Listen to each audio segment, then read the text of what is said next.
Protégez votre voiture avec ZAP. Les garages préfabriqués en béton.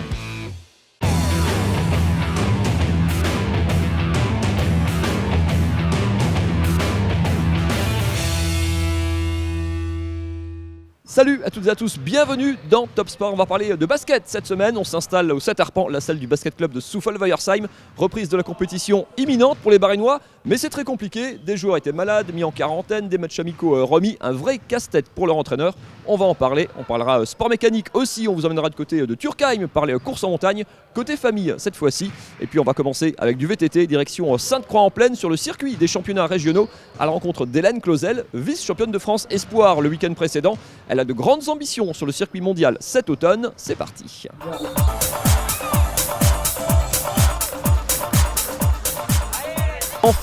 Enfin une course à se mettre sous la dent. Retrouver enfin le goût de la course et la bagarre des départs. Bon, on ne va pas le surjouer non plus. Sur ce championnat régional, Hélène Clausel n'avait pas de rival. La Orinoise s'est imposée haut la main en faisant honneur à l'événement organisé par son club et en retrouvant les saveurs de la compétition. On essaye de lier l'utile à l'agréable, on dit. Et du coup, oui, on essaye vraiment de travailler là ici tout ce qui est relance. On essaye de faire un peu ses intensités, ses gammes sur le circuit, quoi. Donc c'est assez intéressant. Sur un circuit plein de relances, Hélène Clausel a cherché à retrouver du rythme et à situer son niveau. Pas facile après les semaines de confinement et des mois sans la moindre compétition. On ne sait pas vraiment où on en est en fait. On est complètement perdu parce que voilà, on s'entraîne plus du tout comme d'habitude. On se retrouve pas sur des courses. Donc quand on a recommencé les compétitions, moi j'étais totalement perdue. Je savais plus mon niveau, je savais plus où j'en étais. Mais voilà, après on se remet vite dans le bain quand même. Au bout d'une ou deux courses, on est vite de nouveau dans la course, quoi. Une situation exceptionnelle qui ouvre peut-être des perspectives, que ce soit en Coupe du Monde ou lors des Championnats du Monde en octobre. L'espoir alsacienne s'est fixé de gros objectifs, rentrer dans le top 5 mondial.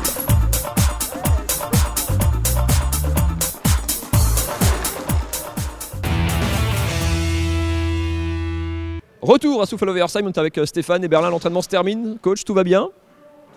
Tout va bien. C'était un peu compliqué quand même cette avant-saison. La compétition, ça reprend quand même semaine prochaine. C'est dans 8 jours la Leaders Cup. C'est mardi prochain.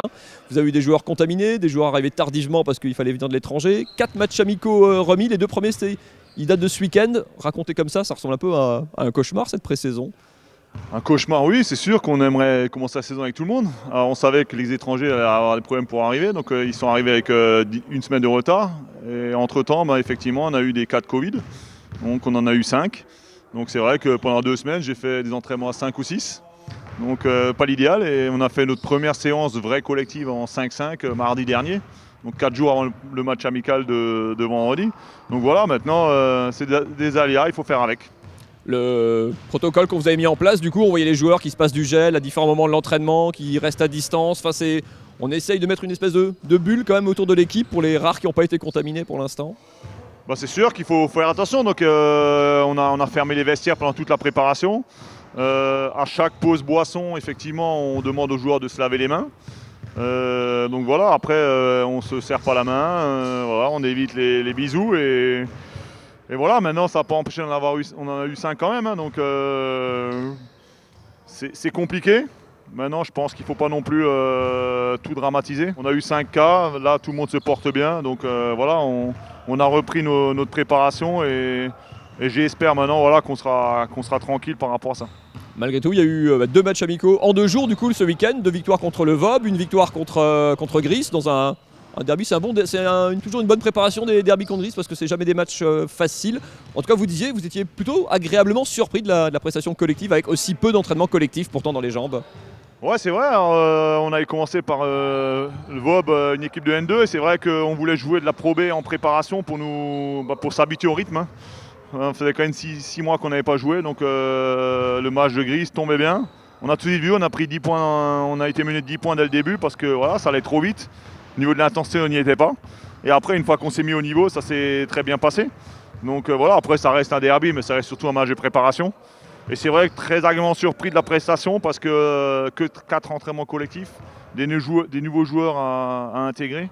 Et puis on a fait un match d'une très bonne tenue, très peu de balles perdues. Collectivement en attaque ça a été vraiment pas mal. Et en défense on est monté en intensité carton après carton. Donc non, c'est très très positif. Comment le retard qu'on a pris dans la préparation, il se rattrape un moment ou ce qui est perdu est perdu pour vous? Je peux pas dire si c'est perdu ou on le rattrape. Ce qui est sûr, c'est qu'on a dû s'adapter. Voilà, donc on a fait beaucoup de travail individuel, la préparation individualisée pendant qu'on n'était que 5 ou 6. Les joueurs malades, au bout d'une semaine, ont pu travailler physiquement. Donc voilà, après, c'est sûr que la mise en place collective, c'est plus compliqué. J'aurais donné des devoirs de vacances quand même. Pour les joueurs qui s'entraînaient, on faisait du travail en 5 contre 0. Et puis j'ai envoyé les schémas aux joueurs malades pour qu'ils puissent les apprendre, pour qu'au moins quand ils arrivent, ils connaissent déjà certains schémas. Donc voilà, on s'adapte. Maintenant, on a la chance, nous, que le championnat reprenne que le 11 octobre. Donc j'ai envie de dire, voilà, il nous reste encore 4 semaines et demie. Donc on sera là pour le premier match contre Paris. Quelles ambitions pour terminer on peut se donner? Enfin, c'est compliqué d'avoir de la visibilité, de se dire on a tel niveau, où on peut espérer ça dans un championnat où pour l'instant c'est le brouillard total pour tous les clubs. Voilà, l'ambition, c'est gagner un maximum de matchs. Voilà, maintenant, le Covid a eu des répercussions sur les budgets. On était déjà le plus petit avant, on est toujours le plus petit, de loin. Qu'est-ce qui va se passer pendant la saison par rapport justement au cas de Covid? Il y a des équipes, à des moments, il y aura des joueurs qui ne seront pas là. Donc tout ça va engendrer, au niveau de l'équité, ce ne sera pas forcément tout le temps juste. Donc voilà, j'ai envie de dire, les équipes qui vont peut-être s'en tirer le mieux, c'est ceux qui passeront entre les gouttes du Covid. Donc voilà, maintenant... Du coup, avoir eu des cas tout de suite, c'est peut-être pas plus mal. Oui, on a eu 5 cas, donc c'est vrai que j'ose espérer qu'on soit maintenant épargné pour la suite. Et par rapport aux objectifs, voilà, c'est gagner maximum de matchs. Et puis après, on verra où ça va nous mener. Maintenant, j'aime pas parler que du maintien parce que je trouve ça réducteur. Moi, je suis quelqu'un d'ambitieux, les joueurs sont ambitieux. Maintenant, on sait qu'être ambitieux, c'est une chose. Après, il faut mettre les ingrédients sur le terrain pour l'être. Et nous, on va tout faire pour qu'on puisse à un moment chercher une belle place. Merci beaucoup Stéphane Eberlin. On rappelle le début de saison pour le BCS, la Leaders Cup à partir de la semaine prochaine. Puis pour le championnat, effectivement, il y a un petit peu de temps quand même pour finir la préparation. Ce sera en octobre. Merci beaucoup Stéphane. Je vous emmène moi dans les Vosges. Je vais parler course de côte. Turkheim, c'est le rendez-vous annuel à ne pas manquer en Alsace. À vivre en famille aussi pour certains pilotes. Regardez. Dans la famille Petit, je demande le fils, Axel, le père, Sébastien, et le frère, Kevin.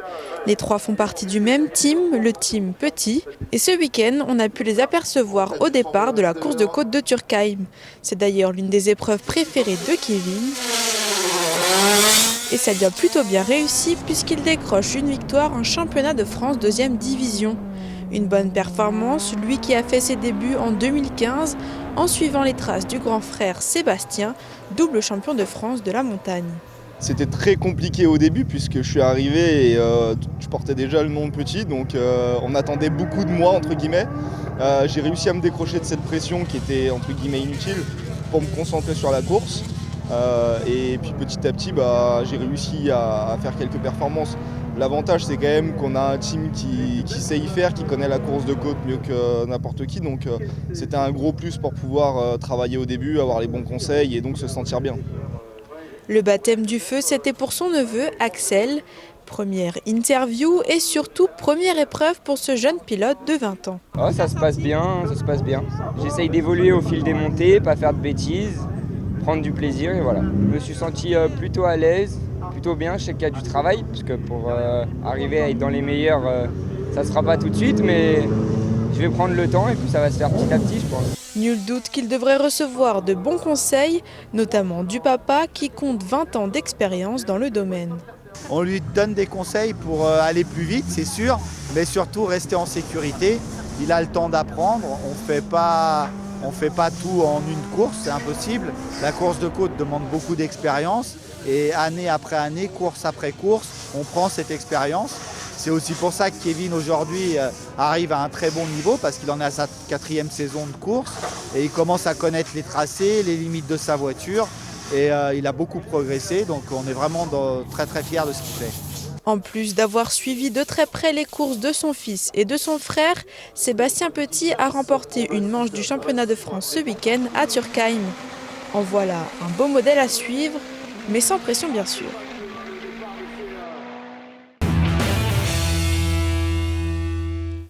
C'est la fin de ce numéro de Top Sport. Pour revoir cette émission et toutes les autres, alsace20.tv et votre autre rendez-vous sport sur Alsace 20, le club 1906, toute l'actualité du Racing Club de Strasbourg Football, demain mardi à 18h30. Excellente semaine à toutes et à tous. Salut.